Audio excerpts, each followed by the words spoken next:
Hello and welcome to Africa Today. I am Esther Mokwariola. In a continent where countries have a history tainted with military coup, rebel groups and years of civil war, Liberia, Africa's oldest modern republic, is once again on the spotlight, and this time it has nothing to do with Ebola.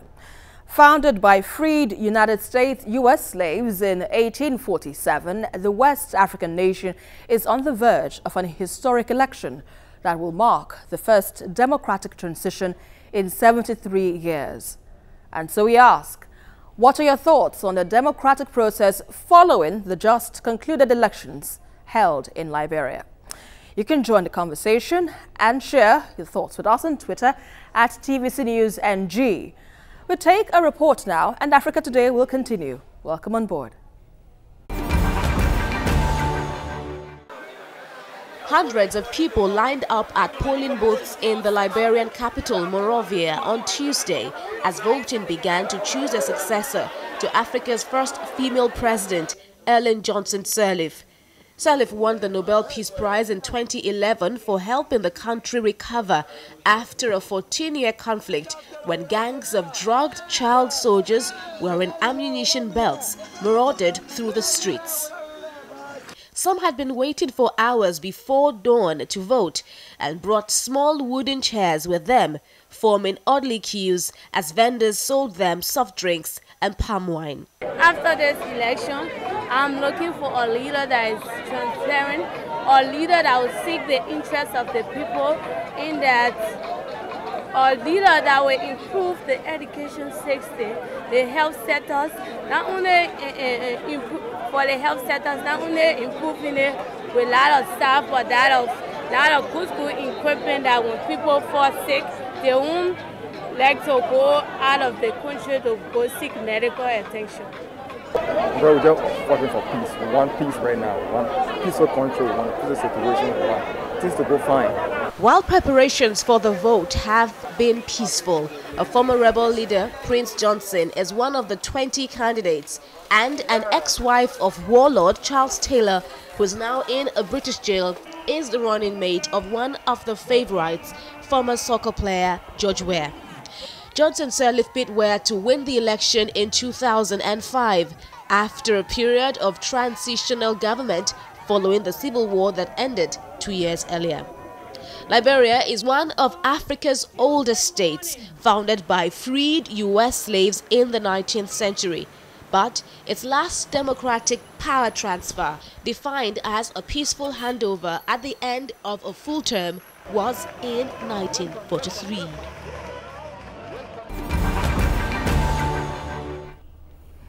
Partial results from Liberia's presidential election shows former football star George Weah with an early lead in 11 out of 15 counties, even though most votes have yet to be counted. While his main rival, incumbent Vice President Joseph Boakai, leads in one county, it will take more than 50% of the votes for outright victory to prevent a possible runoff in November. Now, joining me in the studio on Africa Today, I have Nelson Ekujumi, a political analyst and social commentator in Nigeria. And on phone, I have Tiki Monakoso, a journalist, media consultant, and founding director of Afro Media Net, joining me from France. Good to have you both on the program.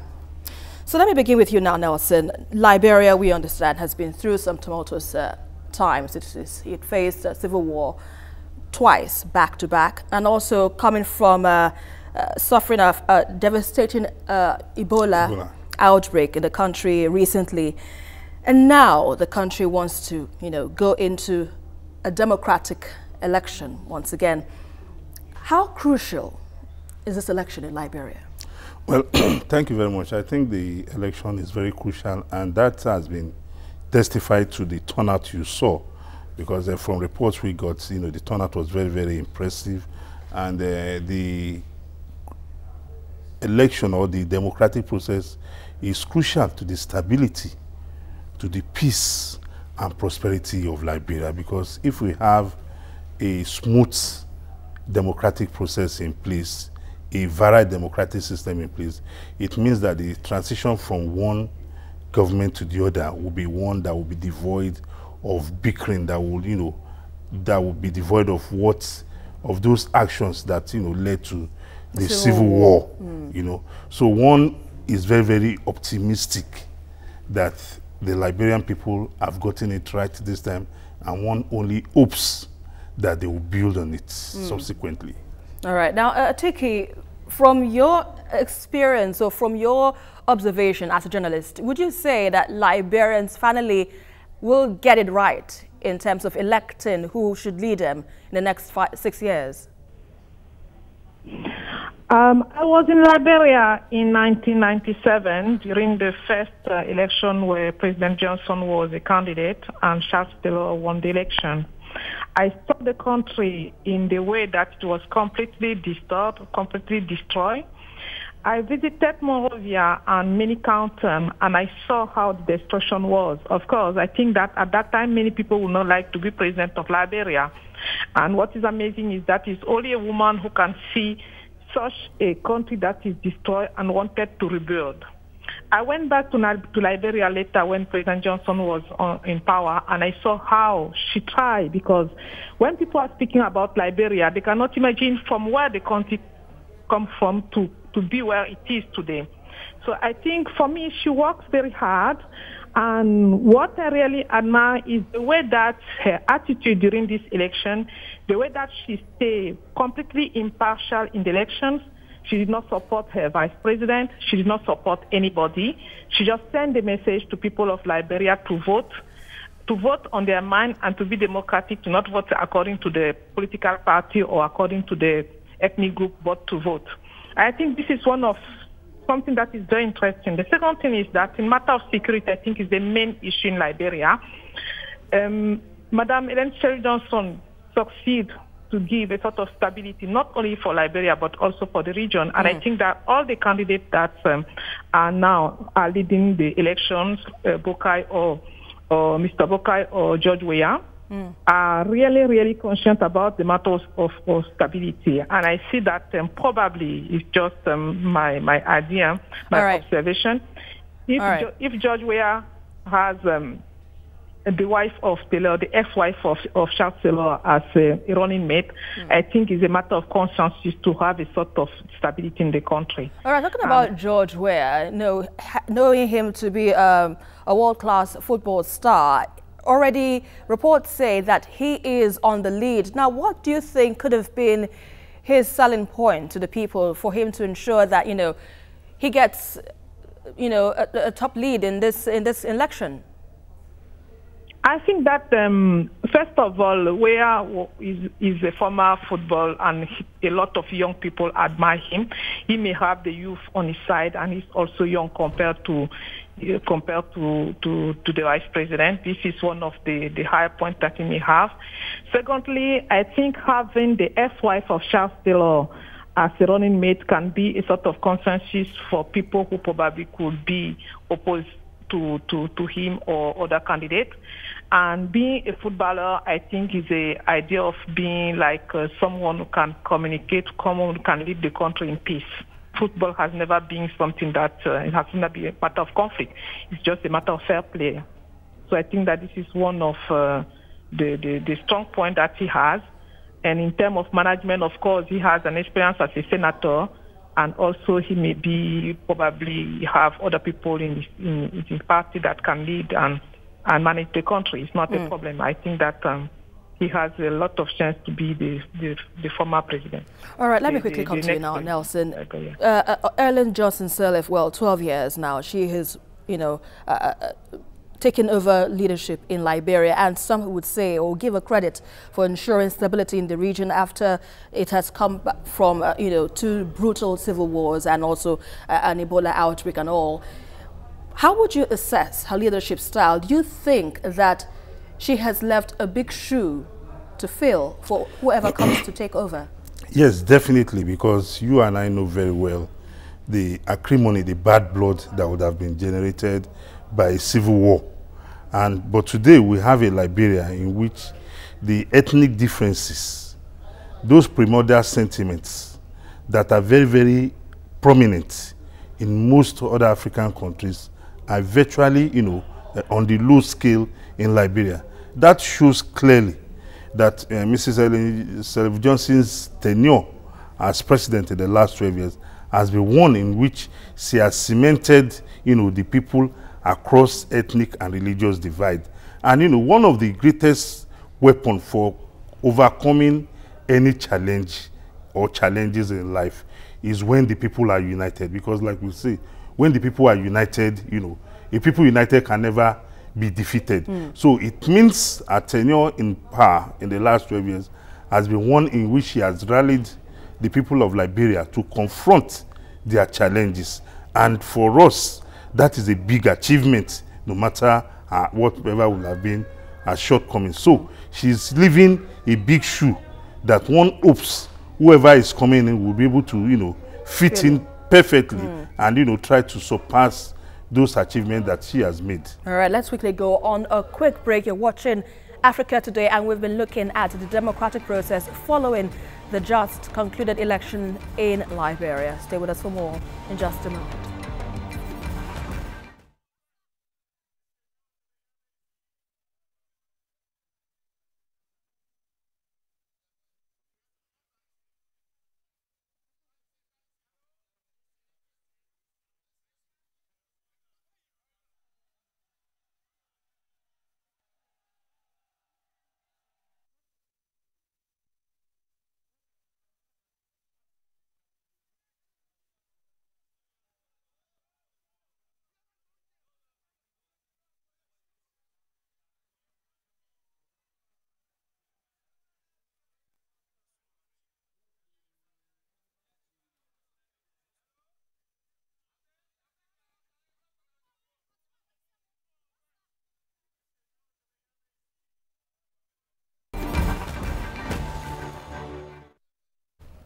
The Liberian election is to see the end of the reign and successor to Africa's first elected female president and a Nobel Peace Laureate, Ellen Johnson Sirleaf, who assumed office in 2006. The 78-year-old Sirleaf is stepping down at the end of 2 terms, bounded by the Constitution. She has managed to galvanize the nation since power after her predecessor, Charles Taylor, was forced out of office by rebels in 2003, ending a long civil war. Well, now, Nelson, let's look at the issue of let's look at the issue of Charles Taylor now. Charles Taylor. Well, we know that he is no longer a part of this regime, so to speak. Yeah. But his wife, his ex-wife, happens to be a running mate for George Weah. Yeah. And from what our other resource person via phone, that's Tiki, she mentioned that perhaps one of the selling points for George Weah is because of the ex-wife of Charles Taylor being a part, of his team, and also being an ex-footballer. He can appeal to the people and all. But my particular concern is the ex-wife of Charles Taylor. Do you think that Charles Taylor might have an influence, so to speak, on what might be, what might happen in Liberia?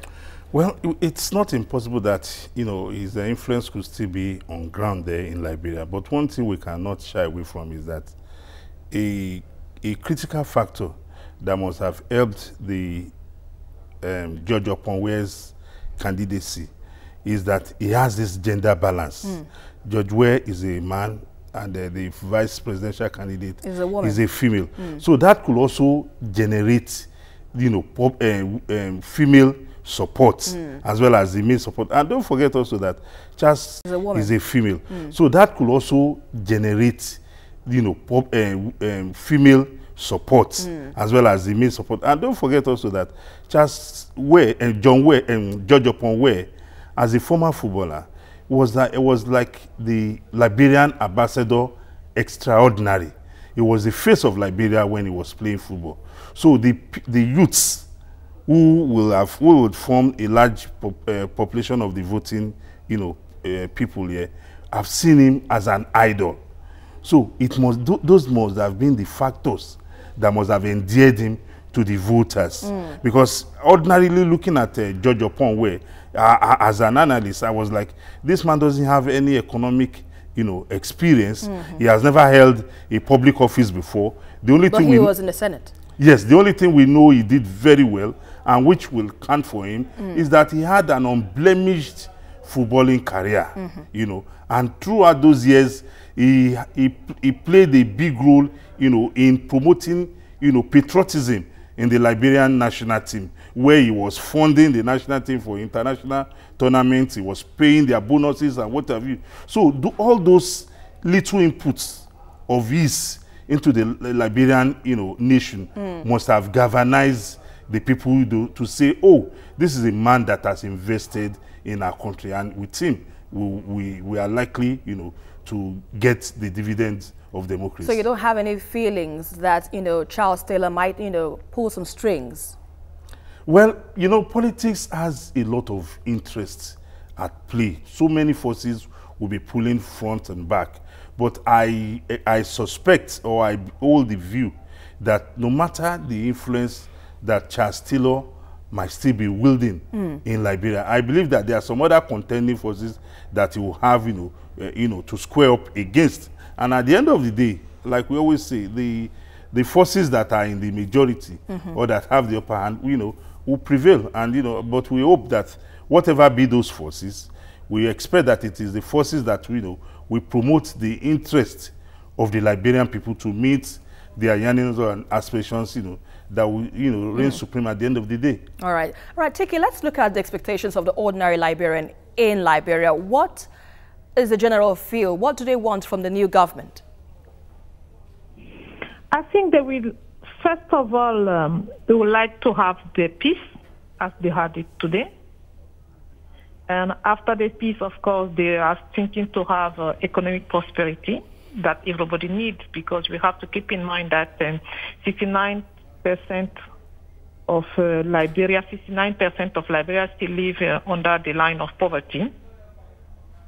And I think that we also like to have the gender balance that they start, because Ellen Sheriff Johnson inspired many women in Africa, in Liberia, and everywhere, not just being as head of state, but I think the movement helps women to understand that they can have a very high position, so we need to keep that in mind. And I think for the Liberian people, the first thing is the security and peace, and secondly, the economic prosperity. And after that, the education, health, everything that they can have in their life, like everybody. But if I were to assess the leadership, or assess Liberia, you know, under the leadership of Erling Johnson Sirleaf, how well do you think it was handled in terms of corruption, tackling youth unemployment, security, and other things that, you know, underlisted in Liberia? How do you think it was handled under Erling Johnson Sirleaf? Do you think she performed credibly? I think she did what somebody, a human being, can do in 12 years, because she did not have only corruption to deal with. She has to rebuild the whole country. And to rebuild such a big country and such a destroyed country, you cannot avoid having problems like corruption. I don't think that Liberia is the most corrupt country compared to other African countries or everywhere. But we should not put just the bad experience in front. Ellen Sheriff Johnson did a lot of things. And I think we have to take it positively, because the country was completely destroyed. And what is sad is that when she started pulling the country a little bit up, you have this Ebola crisis who came and who at least took back the country, I can say, 5 years before. So I don't think that the corruption was something, you know, we made it a very big issue in the media, but it was not the most important in Liberia. And today I think that any country you have corruption, it's practically impossible, even here in Europe. But the most important is to continue. She put the country in the way that somebody else can continue. Okay, now Nelson, let's look at the possibility that George Weah might become the next president of Liberia. What would this mean, you know, for those, you know, who feel that you don't need to be a politician, even though George Weah, first of all, you know, entered into the political race in 2005 before he finally gets, you know, to 2017 to where he is assuming to get. If at all he gets the presidency, how much of a value do you think this would mean to the average Liberian and, of course, Africans who are also aspiring for the top job? Well, what it tells you clearly is that for our democracy to thrive, for the people to be a part and parcel of democracy. Since, we know very well that democracy without the people is not democracy, but something else. It means as an individual, you have to invest in the lives of the people. Once you invest in the lives of the people, you can be rest assured, whatever step you take as in aspiring for a public office, you will definitely have the people, behind at your back. They will be queuing behind you as payback. There's always payback for every action of an individual in life. So what this has shown to us clearly is that as an individual, the investment in human capital is very, very essential to building a political career.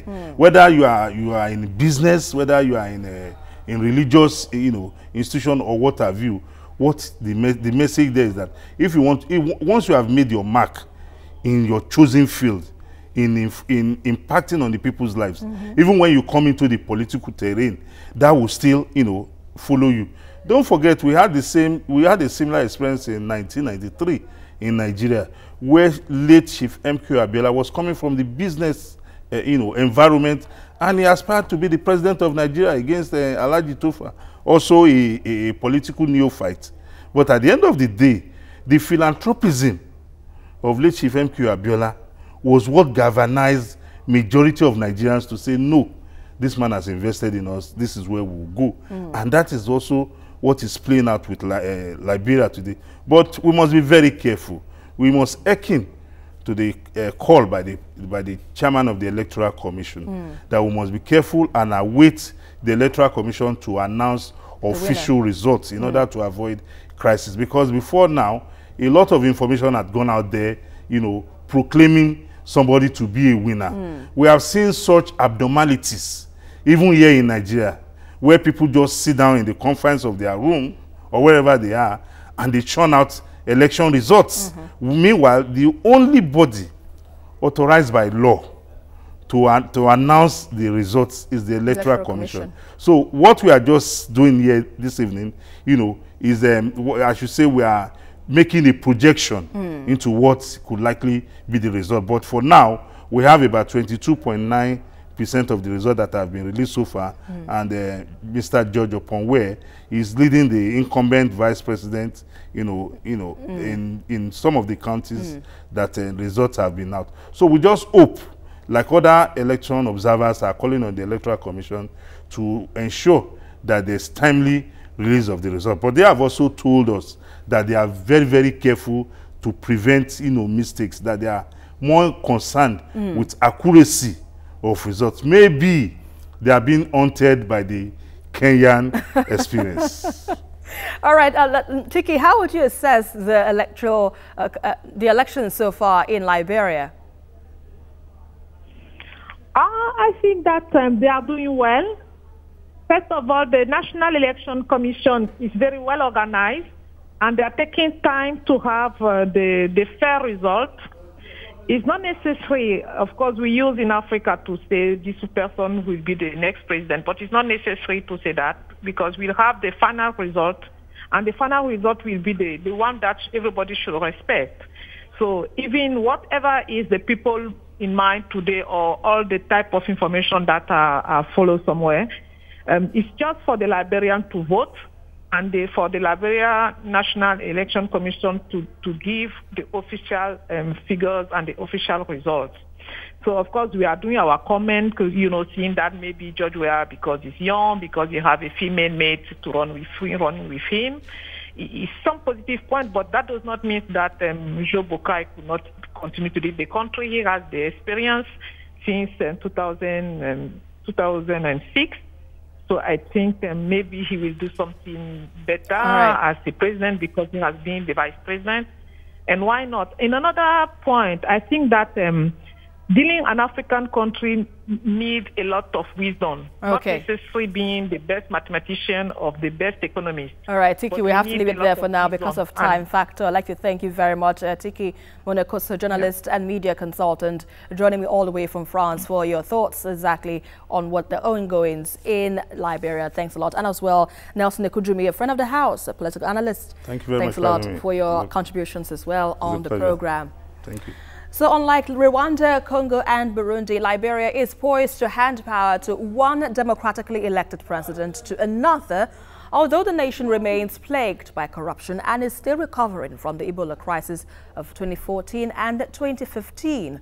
To consolidate on the present and improve on the future, Liberia's next president will need an inclusive, sustainable national development agenda that cuts through the ethnic background, social barrier and political affiliation. And that is our package for today, but don't forget to join the conversation as usual on Twitter at TVC News NG and follow me for updates around Africa at Esther TVC News. To the next one, I am Esther Mokwariola, and always remember, change starts with you.